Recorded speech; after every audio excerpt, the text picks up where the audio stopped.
இது ஒரு சீரிய முயற்சி. ஏனென்றால் இந்த கிராமப்புறத்திலிருந்து இதை நகரத்தை நோக்கி கொண்டு சென்றிருக்கிறார்கள்.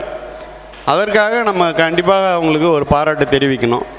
இந்த கிராமத்திலே இந்த நிர்வாகத்தை ஆரம்பித்து சிறப்பாக நடத்தி கொண்டிருக்கின்றார்கள். இந்த நிர்வாகம் சிறப்பாக மேலும் மேலும் வலுப்பெற்று ஒரு நல்ல நிறுவனமாக வளர வேண்டும் வாழ்த்தி முடிக்கிறேன்.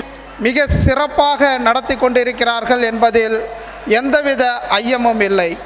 ஒரு கிராமப்புறத்திலே ஒரு சிறந்ததொரு நிறுவனத்தை இங்கே நிறுவி மிக சிறப்பானது ஒரு பயிற்சியை தருகின்ற இவர்களை நாம் பாராட்ட வேண்டும். Let's give a big round of applause for Nagalakshmi ma'am and Hariharan sir for their effortless, okay, such a great, it's not very easy. இது ரொம்ப ஈஸி கிடையாது. இவ்வளோ